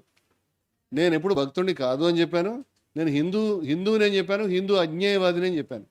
అజ్ఞేయవాదం హిందూ మతంలో చాలా ముఖ్యమైనటువంటి విషయం. భారతదేశంలో ప్రాచీనమైన సాంప్రదాయాల్లో అజ్ఞేయవాదమే ప్రధానమైనది. ఇంగ్లీష్లో అగ్నోస్టిసిజం అంటాం. Buddhism is an agnostic religion, Jainism is an agnostic religion. Hindu మతంలో షడ్దర్శనాల్లో ఉన్నటువంటి 6 దర్శనాలు, 5 దర్శనాలు నన్ను అడిగితే 6 కూడా అవి నిరీశ్వరవాదమే. అవి సాంఖ్యంలో ఈశ్వరతత్వం లేదు. చాలామందికి తెలియదు, ఈ క్లారిటీ లేదు. మీరు చెప్పుకోండి, నేను వేదాల్లో కూడా ఏ సూక్తంలో అన్యాయవాదం ఉందో చెప్పగలుగుతాను. అంచేత నేనేమంటానంటే, నేను రాముడిని, కృష్ణుడిని పూజించే వాళ్ళని తిట్టడం లేదు, వాళ్ళని అవమానించట్లేదు, భక్తి ఉండకూడదని అంటలేదు. నేనేమంటానంటే ఇది ఒక శాఖ, ఇది ఒక శాఖ. హిందూ మతంలో ఇట్లాంటి వందల శాఖలు ఉన్నాయి. This is the clarity. GR Swami గారికి నేనేం చెప్పానంటే శ్రీ వైష్ణవం చాలా గొప్పది, కానీ Sri Vaishnavam is equal to Hindu మతం అంటే నేను ఒప్పుకోను. శ్రీ వైష్ణవం హిందూ మతంలో ప్రధానమైన శాఖ, కానీ దానికి అనేకమైన శాఖలు ఉన్నాయి, వేరే శాఖలు. ఎవరైనా అంటే శైవము వైష్ణవం, శైవం వైష్ణవం నీకు తెలిసింది అంతే, మేము చాలా చెప్తాం. అంతేకాదు రాముడిని కేంద్రంగా పెట్టి మాట్లాడడానికి మేము ఎప్పుడు అంగీకరించలేదు. హెచ్పి ఏర్పడినప్పుడు మేము చెప్పాం, జై శ్రీరామ్ అనకపోతే హిందూ కాదు, యు ఆర్ వెరీ రాంగ్. రాముడిని అంగీకరించినటువంటి హిందూ శాఖలు ఇవాళకి హిందూ మతంలో చాలా ఉన్నాయి. పంపిస్తారా మీరు వాళ్ళందరినీ బయటికి? ఈ క్లారిటీ లేకుండా యుద్ధం చేస్తాం. మనం అంత తెలుసుకోవాలి విషయాన్ని. రాముడు, అయోధ్య, కృష్ణుడు వీడిని ఆమోదించడం అనేది హిందూ మతం షరతు కాదు. నేను చాలా చెప్పగలుగుతాను. దయానంద సరస్వతి గారు ఆర్య సమాజ్. దురదృష్టం ఏంటంటే మన కుల నిర్మూలన ఉద్యమకారులు ఆయన పక్కన పెట్టారు. ఆయన అంత పోరాటం, చరిత్రలో చాలా గొప్ప పోరాటాలు చేసిన వాళ్ళు గురు గోవింద్ సింగ్, దయానంద సరస్వతి వస్తారు. మనం మన పరిధిని కుచించుకున్నాం కాబట్టి 2-3 పేర్లు చెప్తున్నాం, మేము 30 మంది పేర్లు చెప్తాం. దాంట్లో ముఖ్యులు వీళ్ళు. దయానంద సరస్వతి స్థాపించిన ఆర్య సమాజంలో విగ్రహారాధన లేదు. దయానంద సరస్వతి గారు రాముడు, కృష్ణుడు మహా అయితే గొప్ప రాజులై ఉంటారు, దేవుళ్ళు ఎలా అవుతారని అడిగాడు. నేను ప్రింట్ చేశాను 25 ఏళ్ల క్రితం, కేసులు ఫేస్ చేశాను, అది కూడా చెప్తున్నాను. ఇప్పుడు నేను అడుగుతున్న విషయం ఏంటంటే ఆర్య సమాజిస్టులు హిందువులు కాదని ప్రకటించండి మీకు దమ్ముంటే. బ్రహ్మ సమాజంలో విగ్రహారాధన లేదు, బ్రహ్మ సమాజిస్టులు హిందువులు కాదని ప్రకటించండి మీకు దమ్ముంటే. అచల సిద్ధాంతంలో హిందూ విగ్రహారాధన లేదు, మీరు ప్రకటించండి దమ్ముంటే. అలేఖ మహిమా సాంప్రదాయం, మా అధ్యక్షులు అలేఖ మహిమా సాంప్రదాయానికి చెందినటువంటి వారు. నేను ప్రధాన కార్యదర్శిని. హెచ్పి అనే సంస్థ, Hindus for plurality and equality అని మేము సంస్థ పెట్టుకున్నాం. జయభారత్ ఉద్యమంలో కనీసం 20 సంస్థలు ఉన్నాయి. ఈ సబ్జెక్ట్ డీల్ చేసేది హెచ్పి. ఈ సబ్జెక్ట్ డీల్ చేసే వాళ్ళకి సబ్జెక్ట్ క్లారిటీ ఉండాలి కాబట్టి నేను దీన్ని జనరల్ సెక్రటరీని అయ్యాను. మా అధ్యక్షుడు అలేఖ సాంప్రదాయం నుంచి వచ్చారు. అలేఖ సాంప్రదాయం ఏం చిన్న సాంప్రదాయం కాదు. ఒరిస్సాలోను, ఉత్తరాంధ్రలోను కొన్ని వేల మంది క్రింది కులాల సాధువులు, షెడ్యూల్ ట్రైబ్స్, ఎస్సీ/బీసీ కమ్యూనిటీస్ చెందినటువంటి సాధువులు దాంట్లో ఉన్నారు. వీళ్ళు 150 సంవత్సరాల క్రితం ఎప్పుడో పూరి గుడిలోకి వెళ్ళి విగ్రహాలను తగలబెట్టారు. పూరి చిన్నది కాదు, పూరి చాలా ప్రధానమైనటువంటి సెంటర్. ఎందుకంటే కులాన్ని పాటిస్తున్నారండి. వాళ్ళ కులం పట్ల అంత వ్యతిరేకత ఉంది. అంబేద్కర్ మనుస్మృతి తగలబెట్టడం కంటే నాకు తెలిసి ఇది 1000 రెట్లు ఎక్కువ ఇంపాక్ట్ ఉన్నటువంటి విస్ఫోటం. But nobody recorded it. ఎవరికి తెలియదు ఈ విషయం, ఎవరు మాట్లాడరు. మీరు హిస్టరీని చాలా చిన్నది చేశారు. మీరు మొత్తం దీపాలన్నింటినీ తీసేసి మొత్తం ఈ రెండే పెట్టారు. చాలా తప్పు మీరు చేసింది, నా ఉద్దేశం చెప్తున్నాను. అలేఖ సాంప్రదాయంలో పాటించే కఠినమైన నియమాల్ని భారతదేశంలో ఏ ఆధ్యాత్మికమైన హిందూ పాటించడం నేను అనుకుంటున్నాను. మా అధ్యక్షుల వారు 45 సంవత్సరాలు సాధువుగా ఉన్నారు. 45 సంవత్సరాలు భిక్షాటనలో సన్యాసిగా ఉన్నారు. ఆయన స్కూల్కి వెళ్ళలేదు. ఆయన ఒరిస్సా మనిషి, షెడ్యూల్ ట్రైబు. ఆయన స్కూల్కి వెళ్ళినటువంటి వాడు కాదు. ఆయన మాతృభాష ఒరియా. ఆయన చిప్ప తీసుకుని వాళ్ళ గురువు వెంబడి చిన్నప్పుడే ఈ గురువుని ఫాలో కమ్మని ఫ్యామిలీస్లో ఇచ్చేస్తారు. ఆ సంప్రదాయంలో చేర్చితే ఆయన 45 సంవత్సరాలు భిక్షాటనలో ఉన్నాడు. ఆ భిక్షాటన కూడా ఎటువంటి భిక్షాటన? మీరు బాగా భోజనం పెట్టారంటే మీ దగ్గరికి వెళ్ళి తినకూడదు, బయట నిలబడి తినాలి, వర్షం వచ్చినా ఎండ వచ్చినా. తర్వాత హాఫ్ డేలో వెళ్ళిపోవాలి, ఇక్కడి నుంచి ఉండకూడదు. ఈ ఊర్లో సంచార జీవితం, ఎటువంటి నాగరికమైనటువంటి పద్ధతులకు వెళ్ళకూడదు, బస్సులు కార్లు ఎక్కకూడదు. You can't imagine that such people exist. వాళ్ళు నిజమైనటువంటి వైరాగ్యాన్ని, నిజమైన నిర్మోహత్వాన్ని, నిజమైన ఆధ్యాత్మిక విలువలను పట్టుకున్నారు. వాళ్ళు సమానత్వాన్ని పట్టుకున్నారు. వాళ్ళు గోచి పెట్టుకుని ఉంటారు, వాళ్ళు జుట్టు జట్టలు కట్టి ఉంటుంది, ఇంకా ప్రమోషన్ వస్తే నారబట్టలు కట్టుకుని వస్తారు. నేను మా సభలకు అలాంటి వ్యక్తులు తీసుకొచ్చాను. వాళ్ళు ఏ సభకి రారు, వాళ్ళు తీసుకురావడం అసాధ్యం. వాళ్ళకి 1000 కండిషన్స్ ఉంటాయి, రారు కూడా. జయభారత్ మీద గౌరవంతో మేము మా హిందూ సమ్మేళనాలకు కానీ, మేము హిందూ ముస్లిం సమైక్యతకు కానీ అనేక సార్లు తీసుకొచ్చాను. వీడియోలు మా దాంట్లో ఉంటాయి. నారబట్టలు కట్టుకున్న సాధువులు అంటే చిన్న పీలిక ఉంటుంది, బట్ట కాదు. అటువంటి సాధువులు మేము తీసుకొచ్చాం. వాళ్ళు ఫర్ యువర్ ఇన్ఫర్మేషన్, వాళ్ళు రాముడిని, కృష్ణుడిని యాక్సెప్ట్ చేయరు. వాళ్ళు విగ్రహారాధన చేయరు. ఏం చేస్తారు? పంపించేస్తారు హిందూ మతం నుంచి. ఎంతమందిని పంపిస్తారని అడుగుతున్నాను నేను. ఎంతమందిని పంపిస్తారు? వాళ్ళు యజ్ఞాలు, యాగాలు చేస్తారు, వాళ్ళు ఉపనిషత్తులు చదువుతారు, అయ్యవైకుందరులు ఉన్నారు. వాళ్ళు విగ్రహారాధన చేయరు. వాళ్ళు అంగీకరించరు పురాణ సాంప్రదాయాన్ని. అరబిందో పురాణ సాంప్రదాయాన్ని అంగీకరించడు. మహానుభావ శక్తి పురాణ సాంప్రదాయాన్ని. నేను చెప్తాను మొత్తం అంత వివరాలు. కమాన్, ఎవడు మాట్లాడతాడు మాట్లాడండి. మీరు అనుకుంటారు హిందూ మతం, హిందూ మతం కాదు. హిందూ మతం అంటే రాముడిని మీరు ఫిక్స్ చేశారు. వాళ్ళు ఫిక్స్ చేస్తే మిగతా వాళ్ళు కూడా ఫాలో అవుతున్నారు. ఎందుకు ఫాలో అవుతున్నారు? రాముడిని నేను అగౌరవపరచట్లేదు, కృష్ణుడిని అగౌరవపరచట్లేదు. మరొక విషయం చెప్తున్నాను. ఇప్పుడు ఒక వీడియోని సర్క్యులేట్ చేసి రాముడిని, కృష్ణుడిని తిట్టాడని చెప్తున్నాను. అది చాలా చక్కగా, చాలా తెలివిగా. నేను ఆశ్చర్యపోతున్నాను. మా వీడియోలు 100,000 సంఖ్యలో ఉన్నాయి. మేము అసలు అన్నీ అప్లోడ్ చేసుకోలేదు. మా ఛానల్లో ఆ వీడియో పెట్టలేదు. అది 8 ఏళ్ళ క్రితం. మా ఛానల్ గత 1.5-2 ఏళ్ళ నుంచి నేను సోషల్ మీడియాలో ఉన్నాను. అంతకుముందు ప్రింట్ మనిషిని, ఎంతసేపు పుస్తకాలు రాసుకుంటూ కూర్చునేవాడిని. అది ఎప్పుడో రికార్డ్ చేసిన వీడియో మా దగ్గర ఉండిపోయింది. దాన్ని మేము ఎక్కడ ప్రాపర్గా అప్లోడ్ చేయలేదు. ఆ వీడియోని నేను చాలా బహుశా కొన్ని వందల వేల సభల్లో మాట్లాడుంటాను. మా మా సామాజిక విప్లవం రణభేరిని, మా ఎస్సీ పోరాట వేదిక, మా బీసీ పోరాట వేదిక సభలో మాట్లాడినప్పుడు నేను 100 సార్లు రాముడి మీద ప్రస్తావన చేశాను. రాముడి చేతులకు ఎందుకు శంభుకుడు రక్తం ఉందని అడుగుతామని చెప్పాను. తప్పే ఉంది అంటాను. చెప్తాం. చెప్పకూడదు నువ్వెట్లా చెప్తావు? మేము చెప్తాం. కానీ మేము హిందూ మతాన్ని వ్యతిరేకించి కాదు, హిందువులుగా ఉంటూనే చెప్తాం ఈ మాట. అవన్నీ ఉత్తర రామాయణంలో. That is the problem. Problem ఎక్కడ వచ్చిందంటే నేను హిందువు నువ్వు కాదని చెప్తున్నాను. నేను హిందువు నువ్వు కాదని. ఆయన దాంట్లో ఏమి చూపిస్తున్నాడంటే, రాముడు సీతని అడవిలో వదిలిపెట్టేశాడు. కనీసం ఏమి ఆమె చెప్పని కూడా చెప్పలేదు. లక్ష్మణుడిని ఈమె తీసుకెళ్ళి అడవిలో వదిలిపెట్టి వచ్చాయని ఆమె చెవిలో చెప్పి, నేను న్యాయ విచారణ చేయదలుచుకుంటే సీతకు కనీసం చెవులు నేను వదిలిపెట్టదలుచుకున్నాను అడవిలోను అంటే ఆమె బట్టలు చదువుకుని వెళ్ళేది ఏమీ లేదు. ఆమె చేతిలో ఏమీ లేదు. భోజనం లేదు, తిండి లేదు, వస్త్రాలు లేవు, ఏమీ లేవు. ఆమెకేమి చెప్పలేదు. ఆమె అడవిని చూస్తాను అన్నావు కదా, సరే వెళ్ళు అని లక్ష్మణుడిని ఇచ్చి పంపించి లక్ష్మణుడికి ఆమెను వదిలేసి వచ్చేసే వెనక్కి అని చెప్తే, అమ్మ నేను వెళ్ళిపోతున్నాను, నా అన్నగారు అదే చెప్పారు, నేను వెళ్ళిపోయాడు. ఇది మోస్ట్ క్రూయల్ యాక్ట్ అది. ఇది పుస్తకాలు అలా ఉంది. దీన్ని బాబాసాహెబ్ అంబేద్కర్ విమర్శించాడు, ఇంకా చాలామంది విమర్శించారు. ఏం చేద్దాం ఇప్పుడు? నేను ఇందాక ఛానల్ అడిగితే వేమన విమర్శించాడాయా, మృగము కలదు లేదని కొనుచు ఇది రమణి విడిచిపోయే రామ విభుడు, తెలివిలేనివాడు దేవుడు ఎట్లాయరా విశ్వదాభిరామ వినుడు వేమ అని రాశాడు. ఏం చేయాలి? తండ్రి మాట విని తల్లిని తెగటార్చని పరశురాముడివి కూడా రాశాడు. చాలా ఉంటాయి ఇలా. చాలామంది ఇప్పుడు వేమన అద్వైతానికి సంబంధించినటువంటి స్కూల్కి సంబంధించిన వాడు ఒక ఐడియా ప్రకారం, మరొక ఐడియా వేరే ఉంటుంది. నేను దీన్ని తీసుకుంటున్నాను. అద్వైతంలో దేవుడు లేడు, నువ్వే దేవుడు అవుతావు. అహం బ్రహ్మస్మి తత్వమసి అనేది మహావాక్యాలు. అంచేత ఇట్ గోస్ వెరీ డీప్. ఇది 10-15 నిమిషాల్లో డీల్ చేయాల్సిన సబ్జెక్ట్ కాదు. కానీ నేనేం చెప్తున్నానంటే, రాముడిని నేను విమర్శించాలనేటువంటిది ఆ రోజు జ్వాల అనేటువంటి మా మహిళా సంఘం యొక్క సమావేశం. వీళ్ళు ఎడిట్ చేసిన విషయం ఏంటంటే, నేను ఆ తర్వాత ఖురాన్కి మాట్లాడాను. ఖురాన్లో సూక్తాలను తీసి ఖురాన్లో సూరాలని ఆయతుల్ని తీసి నువ్వు ఎట్లా చెప్తావు స్త్రీని ఆ విధంగా మర్మాంగాలు దాచుకోమని? మగాడు దాచుకోకూడదా? స్త్రీ ఒక్కతే దాచుకోవాలా? ఇది వివక్ష కాదా అని ఇవన్నీ మాట్లాడాను. స్త్రీ సేద్యభూమి అని ఎట్లా చెప్తావు? బైబిల్లో తీసి నువ్వు పక్కడముకు నిలిచి స్త్రీని తయారు చేశాను ఎట్లా చెప్తావు? ఆ వంకరగా ఉందని ఎట్లా చెప్తావు? ఇవన్నీ ప్రశ్నించాను నేను. దాంట్లో బౌద్ధాన్ని కూడా ప్రశ్నించాను. బుద్ధుడు స్త్రీలకి ఇవ్వమంటే దీక్ష వెంటనే ఇవ్వలే. అందరూ అనుకుంటున్నంత డెమోక్రటిక్ రిలీజియన్ అని నేను అనుకోను బౌద్ధాన్ని. నా ప్రాబ్లమ్స్ నాకు ఉన్నాయి, నేను చదువుతాను. బుద్ధుడు తీసుకోలేదు. ఆనందుడు బతిమాలితే తీసుకున్నాడు ఆడవాళ్ళని. తథాగతుడు తెచ్చినటువంటి జ్ఞానం పురుషులకైనా స్త్రీలకు కాదంటే అప్పుడు తీసుకున్నాడు. తీసుకున్న తర్వాత ఈ ధర్మం 1000 ఏళ్ళు ఉంటుంది, కానీ ఇప్పుడు వీళ్ళు వచ్చారు కాబట్టి 500 ఏళ్ళు అని చెప్పాడు. అంత బాధ ఏంటి తథాగతుడికి? నా ప్రశ్న. ఇదంతా వీడియోలో ఉంది. ఇప్పుడు నువ్వేం చేసావంటే, నేను ఖురాన్ని, అరే నీకు చాలా ఇష్టం కదా ఖురాన్ని, ఎవరైనా విమర్శించట్లే కదా నీ బాధ. ఖురాన్ని ధైర్యంగా, బైబిల్ని ధైర్యంగా, అన్నింటినీ ధైర్యంగా, మొత్తం సామాజికంగా జరుగుతున్న విషయాలు అన్ని చాలా సబ్జెక్టులు, దాంట్లో చిన్న పార్ట్ ఇది. దాంట్లో కేవలం రాముడి మీద రాసింది ఇలా కట్ చేసి ఈ రాముడు కృష్ణుడికి వ్యతిరేకం అని చెప్తున్నాడు. మొత్తం వీడియో పెట్టు, నీకు దమ్ముంటే. నీ దగ్గర ఉన్న మొత్తం వీడియో నువ్వు పెట్టు, మొత్తం వీడియో పెట్టు. నీకు తెలియదేమో ఈ భాగం ఉత్తర రామాయణంలో ఉంది. శంభుకబాద్ ఉత్తర రామాయణం కాదు, మేము మిగతా రామాయణాన్ని యాక్సెప్ట్ చేస్తాం అనేటువంటి చాలామంది పెద్ద స్వాములు ఉన్నారు, గురువులు ఉన్నారు. తప్పే ఉంది దాంట్లో. దెర్ ఇస్ ఎ డిబేట్ అండి. అనేక విషయాల మీద 100 విషయాల మీద డిబేట్లు జరుగుతాయండి. హిందూ మతం అనేది ప్రశ్నల నిలయం. మా మతంలో ప్రశ్న ధిక్కారం ఒక భాగం. ఒక ఉపనిషత్తు పేరే ప్రశ్న ఉపనిషత్తు. కేనా ఉపనిషత్తు అంటేనే కేనా అంటే ఎందుచేత, అది కూడా ప్రశ్నే. మేము ప్రశ్నల మధ్య. అదర్వైజ్ మనం మొత్తం హిందూ మతాన్ని వ్యతిరేకించే ప్రయత్నం కానీ, లేదా మొత్తం హిందూ మతస్థులను అటువైపు నెట్టే ప్రయత్నం కానీ చేస్తే మనకు చాలా తప్పు చేసిన మనం అవుతామని ఇప్పటిదాకా జరుగుతుందని నా అభిప్రాయం. ఆ పని దయవుంచి మనం చేయొద్దు అని నేను రిక్వెస్ట్ చేస్తాను. ఇది ఓన్లీ మన మధ్య అభిప్రాయాలు పంచుకోవడానికి. మరికొన్ని విషయాలంటే, రమణమూర్తి పరమ దుర్మార్గుడు. రమణమూర్తి చాలా నేరాలు చేశాడు.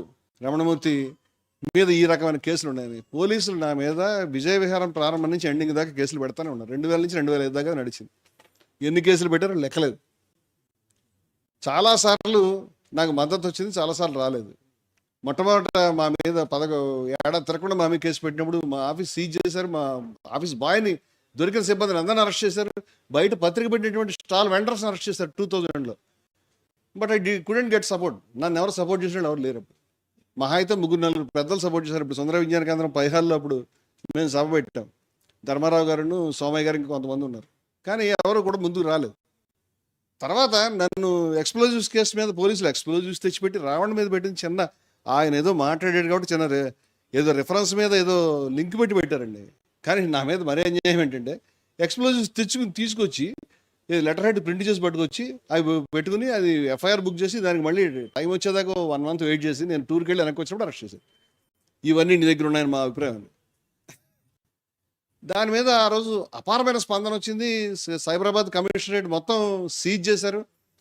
మన వాళ్ళు జ్వాలాముఖి గారు లేరి వాళ్ళు చనిపోయారు, ప్రేమానంద్ గారు చనిపోయారు, సంధ్య వచ్చింది, అలాగే మనం మీరంతా వచ్చారు. అలాగే లక్ష్మీభారతి గారు సాయంత్రం 8 గంటల దాకా రోడ్డు మీద ఉన్నారు. పోటా కేసు అంటే ఆ రోజు ఊపాలేదు, పోటా ఉంది. పోటా కేసు నా మీద రాసి అరెస్ట్ చేస్తామని ఇచ్చి తీసుకెళ్ళి అరెస్ట్ చూపించే ధైర్యం లేక అరెస్ట్ చేయకుండా నన్ను వదిలిపెట్టారు. ఎందుకంటే ప్రతిఘటనకు భయపడి. సాయంత్రం నేను వచ్చేదాకా ఇక్కడ నుంచి జనం లేవలేదు. నేను ఇంటికి వెళ్తానంటే ఇంటికి కాదండి మీ వాళ్ళంతా అక్కడ వెయిట్ చేస్తాను, మీకు తెలియదు ఆ విషయం అని ఇబ్రహీంపట్నం నుంచి మీరు కొంచెం కమిషనరేట్ దగ్గర రండి, మేము తీసుకెళ్తామంటే నేను నా ఆర్మీ వెళ్తానని నేను వెళ్ళి అక్కడ నిలబడిన తర్వాత అన్ని ఫోటోగ్రాఫ్స్ ఉన్నాయి బయటనేటివి. నేను మాట్లాడిన తర్వాత అందరు లేచారు. అది ఆ రోజు. ఇప్పుడు కూర్చుని రమణమూర్తి ఎక్స్ప్లోజివ్ సప్లై చేయడు, ఏం చేయమంటావు? వాడు పోలీసు అరెస్ట్ చేస్తే 100 కేసులు రాస్తాడు, వాడు మొత్తం నవలంతా రాస్తాడు. ఎన్కౌంటర్ అంటే వాడు మొత్తం స్టోరీ రాస్తాడు. ఏమైందంటే గోడ గురేసుకున్నాడు, ఆ తర్వాత అది విడిపడలేదు, నా దగ్గర తుపాకీ లాక్కుని కాల్చుకున్నాడు అని రాస్తాడు. ఏం చేయాలి? అది పట్టుకుని దాని మీద కేసు పెడతానంటే దానికి ఏమైనా ఉందా? ఇవన్నీ రాశారు. ఇవాళ కాదు నిన్న కాదు, ఆల్మోస్ట్ 20 years వెనకాల కొట్టేసినటువంటి కేసులన్నీ పట్టుకొచ్చి ఇవాళ ఎవడికి తెలియనట్టు దాని మీద బోర్డులు పెడితే ఎవడికి ఉపయోగం రా? ఏం చేసుకుంటారు మీరు? What is this non sense? ఏం నాన్ సెన్స్ ఇది? ఆ కేసులు ఏమీ లేవు. ఆ కేసులను తీసుకుని ఆ కేసుల మీద సంతకం పెట్టిన పంచులు మేము తెల్లకాయతాల మీద పెట్టాము. పోలీస్ స్టేషన్కి వెడితే మేము వేరే గొడవ మీద తెలుగుదేశం పార్టీ సర్పంచ్ ఆ రోజు అధికారంలో ఉంది ఆ పార్టీ. నేను వెళ్తే ఎస్ఐ గారు ఎవరో చూసి ఇక్కడ కొంచెం సంతకం పెట్టింటే నేను పెట్టొచ్చాను, నాకు తెలియలేదు, అసలు నాకు నేనేమీ ఎక్స్ప్లోజివ్స్ చూడలేదు, పచ్చి అబద్ధాలు ఇవన్నీ ఆయన వచ్చి మర్నాడు ప్రెస్ మీట్లో చెప్పాడు. ఆయన రక్షణ గురించి నేను నా తిప్పలు పడాల్సి వచ్చిన తర్వాత నేనేమన్నానంటే ఈ కేసులన్నీ కొట్టేశారు. జడ్జి గారు చూసి వీటికి ఏ ఆధారం లేదని చించి అవతల పారేసి కొడుతూ అని చెప్పి పడేసిన తర్వాత నువ్వు 20 ఏళ్ల తర్వాత పుట్టుకొచ్చి రమణమూర్తి ఏం చేయాలి ఇప్పుడు? నన్ను ఏం చేయమంటావు? నాకు అర్థం కాలేదు ఈ విషయం. My stand is very clear. నేను I said I'm for democracy. నేను ఈక్వాలిటీ గురించి, డెమోక్రసీ గురించి, మతంలో ఎక్కడైనా సిస్టంలో దాని గురించే పనిచేస్తున్నాం. ఇప్పుడు దీంట్లో మరి మతంలో చాలా గొప్ప విలువలు ఉన్నాయండి. అవసరమే ఉంది, దాన్ని కాదనాల్సిన అవసరమే ఉంది. నాకు ఇష్టమే, ఉపనిషత్తులు నాకు ఇష్టం, నేను మాట్లాడుతున్నాను. మిగతా సాంప్రదాయాలు ఇష్టమే. మతోన్మాదం వేరు, మతం వేరు, మతస్థులు కలిసి రావాలని చెప్తున్నాను. ఇవాళ నేను రామనవమికి గెస్ట్ కింద వెళ్ళాను. వేలేరు గ్రామంలో హిందువులు ముస్లింలు కలిసి చేసుకున్నారు. అదొక గొప్ప విశిష్టత. హిందువులు ముస్లింలు బొట్లు పెట్టుకుని గుడి చుట్టూ తిరిగి ప్రదక్షిణలు చేసి, అదే ఆ ఊర్లో సాంప్రదాయం.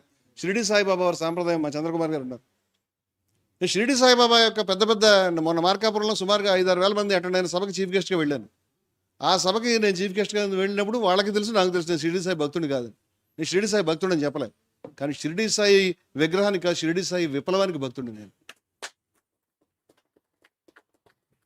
ఆ ఫిలాసఫీ ఆయన ఏదైతే చెప్పాడో, కులాలు ఉండొద్దు, అంతరాలు ఉండొద్దు, అందరూ మంచి సామరస్యంగా, అదే కావాలి ఇండియాకి. ఇవాళ మేము మాట్లాడుతున్నాం. అది షిరిడి అనేది మాలపల్లె, అది గ్రామమే కాదు అసలు. అది రహతా అనేటువంటి గ్రామానికి ఒక మాలపల్లె. అది ఆయనకు తెలియదా? ఒక మాలపల్లిలో ఒక సాధువు అక్కడ కూర్చుని నువ్వు మొత్తం మొన్నటిదాకా తలుపులు మూసావు. విఠోబా టెంపుల్ తలుపులు ఎప్పుడు తెరిచారు? పూరి టెంపుల్ ఎప్పుడు తెరిచారు? తిరుపతి టెంపుల్ ఎప్పుడు తెరిచారు?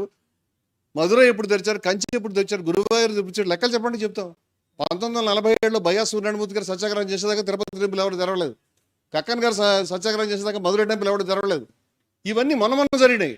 అవేవి లేని రోజుల్లో ఈ మహనీయులు ఆ కింది కులస్తులకి ఆధ్యాత్మికతను అందించారు. మతంలో చెడిపోకుండా కాపాడుకున్నారు. నువ్వు ఇవాళ వచ్చి మతాన్ని రక్షిస్తాను ఆయన తిడతావా? ఇంకోటి ఎవరన్నా తిడతావా? ఇవాళ మేం చెప్తున్నాము, రామాయణంలో చాలా గొప్ప విలువలు ఉన్నాయి. నేను మాట్లాడుతున్నాను ఆ విషయాన్ని.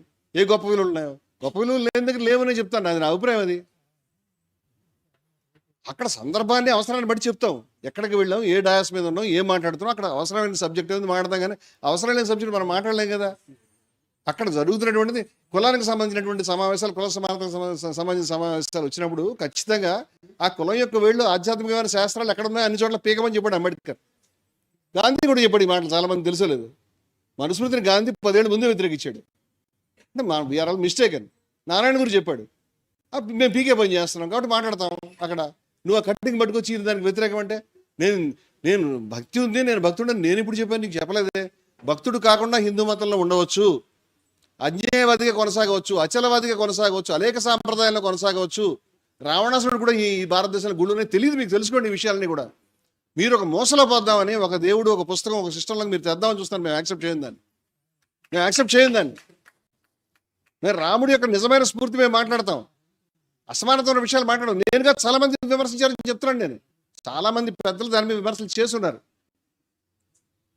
సో అందుకని ఈ ఈ ఈ క్రమంలో ఖచ్చితంగా అసలు సమస్య ఇది కాదు.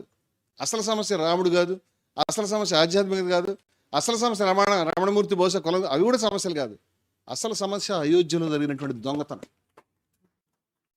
ఆ దొంగతనం ఇవాళది కాదు, ఈరోజు జరిగింది కాదు. అది చాలా మంది ప్రెస్ మనని మోసం చేస్తున్నటువంటి విషయం ఏంటంటే, రంగరాజన్ గారి మీద ఎటువంటి దాడి చిలుకూరు బాలాజీ టెంపుల్ మీద జరిగిందో అటువంటిది అయోధ్యలో మనకి ఆలయ పూజారిని చంపేశారు. అయోధ్య ఆలయ పూజారి. మన వాళ్ళంతా తెలుసుకోవాలి విషయాన్ని. ఒక విషయం పదే పదే ఎందుకు రిపీట్ చేయాల్సి వస్తుందంటే చాలా చోట్ల వాళ్ళు అదే పని చేస్తారు. నువ్వు కూడా రిపీట్ చేయాలి, ప్రజలకు అర్థం కాదు రిపీట్ చేయకపోతే. ఈయన ఎవరు? అయోధ్య ఆలయ ప్రధాన పూజారి. ఈయన ఏం చెప్పాడు? మీరు రావద్దని చెప్పాడు. ఆ రోజు మీరు డబ్బులు ఎప్పుడు 89-90లో 89-90లో మీకు పశ్చిమ జర్మనీ నుంచి 2 కోట్లు వచ్చాయని చెప్పాడు. బ్యాంకులోకి వెళ్ళి చెక్ చేస్తే దొరుకుతుందని చెప్పాడు విహెచ్పికి. అదేవిధంగా బంగారు ఇటుకలు ఉన్నాయని చెప్పాడు, వెండి ఇటుకలు ఉన్నాయని చెప్పాడు. అదేవిధంగా టాటా బిర్లా దాల్మియా డబ్బులు ఇచ్చారని చెప్పాడు. ఎప్పుడు చెప్పాడు? 89-90లో. ఇప్పటికీ 40 సంవత్సరాలు 40 సంవత్సరాల క్రితం నుంచి జరుగుతున్నటువంటి దోపిడీ. ఎవరైనా చెప్తున్నారా? ఒక పత్రికలో ఈ వార్తలు రాస్తున్నారు, ఇలా రాయాలి. ఇంకో విషయం, విహెచ్పికి రామజన్మభూమి ఉద్యమానికి కూడా సంబంధం ఏంటని అడుగుతున్నాను నేను. వాళ్ళకి చాలా కష్టంగా ఉంది ఈ విషయం, మీకు తెలియదు ఈ విషయం. విహెచ్పి వాళ్ళు మేము డిబేట్కి పోతే కాంగ్రెస్ ఆయన మీరు ఒక గుడి కట్టారా అని. ఎప్పుడు కట్టాడు నేను తెలుసుకుందామని అడుగుతున్నాను. మోడీ గారు ఎప్పుడు గుడి కట్టాడు? ఎక్కడ కట్టాడు? ఆర్ఎస్ఎస్ ఎప్పుడు కట్టింది? I want to know. ఈ పెద్ద మనిషి చెప్పాడు 100 ఏళ్ళ వాళ్ళ చరిత్రలో ఎప్పుడు వాళ్ళ గుడి కట్టలేదు. ఆర్ఎస్ఎస్ గుళ్ళు కట్టదు. ఇంకో విషయం చెప్తున్నాను, అయోధ్య రామాలయ ప్రధాన పూజారి ఏం చెప్పాడు? విహెచ్పి వాళ్ళు ఆర్ఎస్ఎస్ వాళ్ళు ఇప్పుడు మా గుళ్ళోకి రాలేదని చెప్పాడు. వాళ్ళు గుళ్ళోకి రారు, వాళ్ళు గుళ్ళకి వెళ్ళే భక్తులు కాదు, వాళ్ళు భక్తులే కాదు, వాళ్ళు దీన్ని రాజకీయం చేయదలుచుకున్నారు. వాళ్ళు వెళ్ళదలుచుకున్నప్పుడు ఈయన ఆపదలుచుకున్నాడు. అందుకు నేను హత్యకు గురయ్యాడు. మీరు యుద్ధం చేస్తే సమగ్రంగా చేయాలి, చరిత్ర చెప్తే మొత్తం చెప్పాలి. రంగరాజను హిందూ మతానికి వారసుడు, ఈయన హిందూ మతానికి వారసుడు, మా విజయసాగర్ స్వామి హిందూ మతానికి వారసుడు, మా హెచ్పి నేను హిందూ మతానికి వారసుడు. మీరు కంటిన్యూయింగ్ స్ట్రీమ్. ఇంకా చాలా పేర్లు వస్తాయి దీంట్లో. ఈ 89-90లో ఈయన చెప్పిన తర్వాత ఈ పెద్ద మనిషి, ఈయన ఇన్కమ్ ట్యాక్స్ అడిషనల్ జనరల్, ఆయన ఏం చెప్పాడంటే అయోధ్యకి, అవధ ప్రాంతానికి, మీ విహెచ్పి వాళ్ళ అకౌంట్లో చాలా డబ్బులు ఉన్నాయి, నాకు సరిగ్గా లెక్కలు చెప్పట్లేదు, కొంచెం కరెక్ట్గా లెక్కలు వేయండి, మాకు అనుమానంగా ఉంది విషయం అని. వెంటనే ఈయన మీద ఇప్పుడు రమణమూర్తి మీద జరిగిన ట్రోలింగ్ లేదు ఆ రోజుల్లో, ఇంటికి వెళ్ళి చేశారు. చంపేస్తాం ఏమనుకుంటున్నావు నువ్వు అని. ఏమనుకుంటావు? నిన్ను చంపేస్తాం ఏమనుకుంటున్నావు? ఇష్టమే అని ప్రధానమంత్రి ఇంటి ముందు వెంటనే ధర్నా చేశారు. ఇట్లా నోటీస్ ఇస్తారా విహెచ్పికి అని. చివరికి ఈయన్ని ట్రాన్స్ఫర్ చేశారు, సస్పెండ్ చేశారు. అదృష్టవశాత్తు చనిపోలేదు వాళ్ళ చేతుల్లో. అలాగే ఈయన జ్ఞానదాస్ గారు, ఈయన కూడా హనుమాన్ గడి అనేటువంటి గొప్ప అయోధ్యలో ఉన్నటువంటి గుడికి మహంతీన. ఈ పెద్ద మనిషి చెప్తా ఉన్నాడు, ఇప్పుడు కాదు ఎప్పటి నుంచో గుడికి వీళ్ళు ఎలా అడ్డొచ్చారు చెప్పాడు. హిందువులు ముస్లింలు కలుసుకుని ఎప్పుడు గుడి కట్టుకునేవారు. గుడి కట్టుకునే క్రమంలో ఎన్ని గుళ్ళని కూల్చారు వీళ్ళు, ఆ లెక్కలు కూడా మాట్లాడతాం మేము. వీరు Nirmohi akhara is the party. అయోధ్యలో విహెచ్పికి సంబంధం లేదు, బీజేపీకి సంబంధం లేదు. అసలు అయోధ్య సూట్ ఏదైతే ఉందో మీరు ఒకసారి, నేను మొత్తం జడ్జిమెంట్ ఎంత కాపీ ఉంది నాకు తీసుకొచ్చి చూపిస్తాను మీకు. అయోధ్య హైకోర్టు జడ్జిమెంట్లో 2010 అనుకుంటాను వచ్చినటువంటి జడ్జిమెంట్లో ఆ భూమిని, సారీ సార్ ఒక 5 నిమిషాలు, ఈ వివరాలు అందరికి తెలిస్తే బెటర్ అవుతుందని నేను అనుకుంటాను. ఏమండి, 2010లో వచ్చినటువంటి జడ్జిమెంట్లో ఆ భూమి 2.7 ఎకరాల భూమి అండి. ఇది చాలా ఇంపార్టెంట్. ఇది దీన్ని 3 భాగాలు చేశారు. ఒక భాగాన్ని నిర్మోహి అఖాడాకి ఇచ్చారు, మరో భాగాన్ని రామ్లల్లా అంటే రామునికే, శ్రీరామచంద్రునికే ఇచ్చారు, మరో భాగాన్ని ముస్లింలకి వక్ఫ్ బోర్డుకి ఇచ్చారు. ఈ ముగ్గురికి 3 ఇచ్చారు. అయితే దీన్ని ఎవరు ఒప్పుకోలేదు. దాన్ని నెక్స్ట్ పైకోర్టులో ఛాలెంజ్ చేశారు. పైకోర్టులో నిర్మోహి అఖాడాకి ఇవ్వలేదు, మొత్తం భూమిని రాముడికి ఇచ్చారు. అలాగే ముస్లింలకు కూడా గౌరవించి దానికి రెట్టింపు భూమి 5 ఎకరాలు వాళ్ళకి మసీదుకి ఇచ్చారు. అర్థమైందా మీకు? కానీ నిర్మోహి అఖాడాకి ఎందుకు ఇవ్వలేదంటే వాళ్ళ పిటిషన్ టైం బార్ అయింది. టైం బార్ అంటే టైంలో వేసుకోలేదు. దాన్ని వేసుకుంటే ఆ పిటిషన్ అడ్మిట్ చేసేవారు. సమయం గడిచిపోయింది కాబట్టి టెక్నికల్ రీజన్స్ వీళ్ళు పక్కన పెడుతున్నామని చెప్పారు. కానీ నిర్మోహి అఖాడా గొప్పతనం తెలుసు కాబట్టి నిర్మోహి అఖాడాని ప్రభుత్వం ఏర్పాటు చేసే ట్రస్ట్లో దాన్ని నిర్మోహి అఖాడా నుంచి చేర్చుకోండి అని చెప్పారు. స్పష్టంగా ఉంది జడ్జిమెంట్లో ఈ విషయం. నిర్మోహి అఖాడా అనేది పార్టీ. నిర్మోహి అఖాడా పార్టీ అని ఎందుకు చెప్తున్నారంటే, ఇవాళ నిర్మోహి అఖాడా అంటే కుస్తీలు పట్టేది. ఉత్తర భారతదేశంలో ఈ వీళ్ళు రామానందీలు అంటారు. కబీర్ గురువు పేరు రామానందుడు. ఈ రామానంది శాఖకు చెందినటువంటి నిర్మోహి అఖాడ చేతిలో మధ్యప్రదేశ్లో, ఉత్తరప్రదేశ్లో అనేక దేవాలయాలు ఉన్నాయి. వీళ్ళేం చిన్న సంస్థ కాదు, కానీ కఠినమైనటువంటి నియమాలు పాటించేటువంటి సంస్థ వీళ్ళు.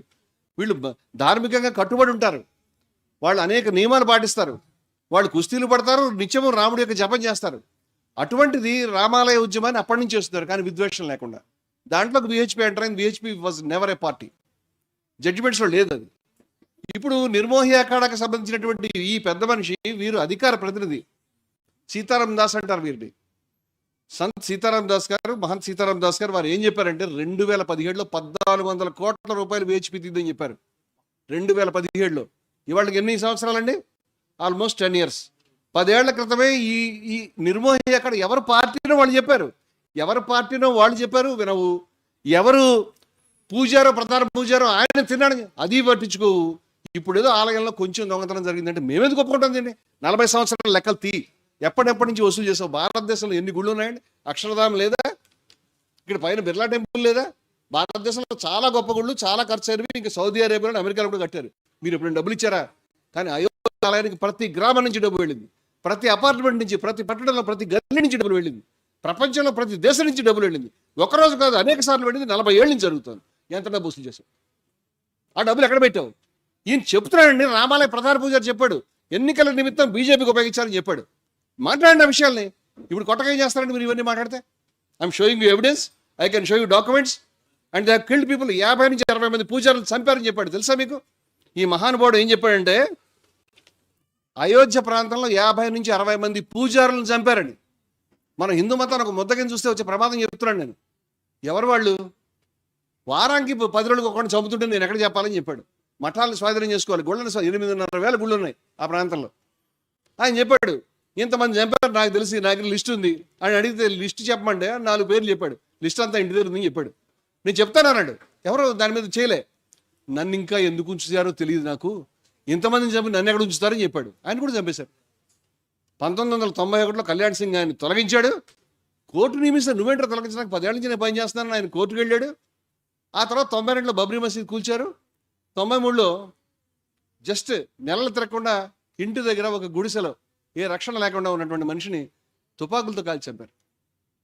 ఈ మనిషి నాకు రక్షణ కల్పించడానికి కళ్యాణ్ సింగ్ ప్రభుత్వాన్ని అడిగాడు, కల్పించలేదు. ఇప్పుడు మనం చెప్తే అదేదో ఆస్తి తగాదాలో చచ్చిపోయిన ఎఫ్ఐఆర్ రాశారు, అయిపోయింది. ఎఫ్ఐఆర్ల చుట్టూ వాటి చుట్టూ తిరిగితే ప్రాబ్లం అదే. ఇది విషపు బిందు. ఎవరైతే కొడుతున్నాడో, ఎవరు రంగరాజన్ని కొట్టాడో, ఎవరు నన్ను కొట్టాడో, ఎవరు వీరిని చంపాడో, వీళ్ళంతా ఒక విష సముద్రం. ఈ విష సముద్రంలో ఒక చిన్న మగ్గు మీద, ఒక మనిషి మీద పోరాడడం ఉపయోగం లేదు. ఇవన్నీ మాట్లాడాలి. ఈ క్రైమ్స్ అన్నీ కూడా లింక్డ్, దొంతరగా ఉన్నటువంటి క్రైమ్స్ అని మాట్లాడుతున్నాం. ఇవి మాట్లాడుతున్నప్పుడు నాకు తెలుసు. ఈరోజు నా దగ్గరికి 2 కళ్ళు లేనటువంటి ఏలూరు నుంచి ఒక ఆవిడ వచ్చారు. ఆవిడ ఇంటర్వ్యూస్ చూసి తట్టుకోలేక ఏడ్చుకుంటూ వచ్చారు. ఆవిడ బిడ్డ ఆటిజంతో ఉంది. ఆవిడకి 2 కళ్ళు లేవు, ఆవిడ భర్త కూడా 2 కళ్ళు లేవు. ఆవిడ నేనంటే అభిమానం. ఆవిడ అర్ధరాత్రి 3 గంటలకు నా ఇంటర్వ్యూ చూసి, అది టీటన్లో మా సుందర చేసింది. ఇలా మాట్లాడితే ఎలాగండి? ఒకళ్ళు ఉన్నారు, ఎంతకాలం ఉంటారు మీరు ఉన్నారని మేము సంతోషంగా ఉన్నాం. ఆవిడ అభిమానం అంతా చెప్పింది. ఇవాళ కూడా ఆవిడ ఏడ్చుకుంటూ పొద్దున వచ్చింది. నిద్రపోయే టైం కూడా లేదు. ఆవిడ ఈ నిజాలను బయటపెట్టినప్పుడు చంపేస్తారు. నా మిత్రులు చెప్తారు, శత్రువులు చెప్తారు, చంపేస్తారు, దాడి జరుగుతుంది అని చెప్తున్నారు. అందుచేత అతను వచ్చినప్పుడు కొన్ని విషయాలు, ఈ పాయింట్ చెప్పబోతే క్రైమ్ కంప్లీట్ కాదు. ఆయన 2-3 సార్లు నేను చూశాను. ఒక దాంట్లో మాస్టర్జీ గారు ఉన్నారు. మనం ఫస్ట్ టైం నేను వెళ్ళినప్పుడు నేను ఏమని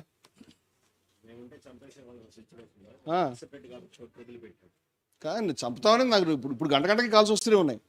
ఈ నెంబర్ ఉంది, కాల్ చేయండి అని కూడా చెప్తున్నారు.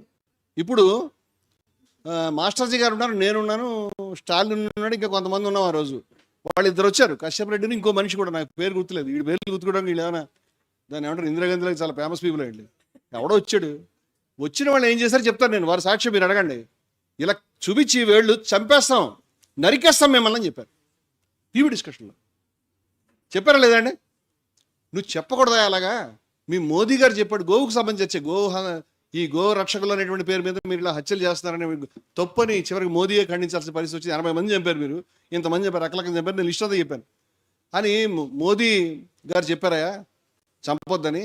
భాగవత్ గారు చెప్పారయా ఇలా చంపకూడదని చెప్తే, మోదీ భాగవత్ మాకు టేకేదారులు కాదు, మేమే టేకేదారులం, మేము చంపేస్తామండి అని చెప్పారు ఒకసారి.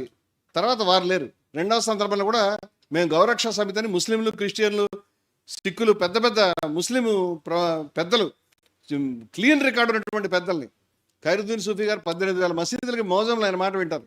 ఆయన చాలా ఏమి రాజకీయాలకు తలొగ్గేవాళ్ళు కాదు, మతత్వ రాజకీయాలు లేనివాడు. నేను చూసే రికార్డులు మనుషులతో చేయగలుగుతాను. వారు, ఇనాయతుల్ బాక్రీ గారు, మేమంతా కలిసి ఈ సంస్థను ఏర్పరిచిన తర్వాత క్రైస్తవులు, ముస్లిం 40 మందిని తీసుకొచ్చాం, మఠాధిపతులు, ఆచార్యులు. గోవధ నిషేధించండి, వీడు గుంటలో పడ్డాడు. ఎందుకంటే గోవధ నిషేధించడం వీడు చేయడు, ఎవడు చేయడు. గోవధని నిషేధించడం అనే పేరు మీద ముస్లింస్ని గోవుని చంపుతారు వాళ్ళు అని చెప్పి వాళ్ళు టార్గెట్ చేసి హిందువులందరినీ విద్వేషం ఎక్కించి ఓట్ల కింద మార్చుకొని వాడు తాగుతాడు. ఇప్పుడు ముస్లింస్ వచ్చారని చెప్తే ఏమయ్యావు, చచ్చావు కదా, నువ్వు బ్యాన్ చేయన్నావు, ఈ నీకు ఏ వస్త్రాలు ఉంటాయి. ఇదే కశ్యప్ రెడ్డి ఆ రోజు ఆన్లైన్ ఉన్నాడు. ఆన్లైన్ ఉన్నప్పుడు మనం తిడుతున్నాడు, ఇలాగే బెదిరిస్తాడు వేలు చూపించి. కశ్యప్ రెడ్డి వీళ్ళ సన్మానం చేయవా, ముస్లింస్ వచ్చి చెప్తున్నారు, నువ్వేదో నిజంగా గోవధని జరగకూడదని కోరుకుంటావు, నేను అనుకున్నాను తెలియక, నువ్వు చూడబోతే అలా కోరుకుంటున్నట్టు ఏమీ లేవు, గోవధ గురించి వచ్చిన ముస్లింస్ నువ్వు తిడుతున్నావు, ఇదేం దారుణం అని మేము అడిగాం. ఇది వాస్తవంగా వాళ్ళు ఎలా ఇరుక్కుంటారో చూడండి, వాళ్ళకి విలువలు లేవు కాబట్టి. ఆ రోజు అదే బెదిరించాడు. ఆ మర్నాడు జరిగిన సంఘటన చెప్తాను, ఐ క్లోజ్, ఎందుకంటే వచ్చిన టైం చాలా దాడుతున్నట్టుంది. ఆ రోజు ఆ సెషన్ స్టార్ట్ అయ్యే ముందు నేను 5 గంటలకు సెషన్ అయితే 5 గంటల 3 నిమిషాలకు ఇప్పుడు లోపలికి వచ్చాను. సీట్లో కూర్చుని ఆ మైక్ అది పెట్టుకుంటున్నాను నేను. ఆయన కూడా పెట్టుకుంటాడు, నా పక్కనే కూర్చుని ఉన్నాడు. ఈయన వచ్చాడు, నాకు ఆయన వస్తున్నాడు అప్పటిదాకా తెలియదు. అక్కడ ఎవరో ఒక సిబ్బందిలో ఒక మనిషి కొంచెం బొట్టుండి వైట్ అండ్ వైట్ వేసుకున్న ఆయన, ఏమండి మేము 15-20 ఏళ్ల క్రితమే బాబుని అది రామజన్మభూమికి డబ్బులు ఇచ్చామండి, రసీదు కూడా ఇచ్చారు, లూటీ అంటే బాధ అనిపిస్తుందండి అన్నాడు. అని ఈయనతో అంటున్నాడు. ఈయన చెప్తున్నాడు, నేను సంభాషణ వింటున్నాను. తర్వాత ఏమన్నాడంటే, ఈయన ఏం చెప్పాడు అది ఫాలో కాలేదు. నెక్స్ట్ ఏమన్నాడంటే, నరికేస్తాం, చంపేస్తాం ఆవిడ అంటున్నాడు. నాకు అది నన్ను అంటున్నాడని అప్పుడు తెలియలేదు. నా పక్కన కూర్చుని అతను చెప్తున్న సిగ్నల్ అక్కడ ఎవరు నరికి చంపేవాళ్ళు ఎవరు లేరు, నాకు అప్పుడు తెలియదు. అతనంటే మాట చెప్తున్నా మీకు, ఏమ్మా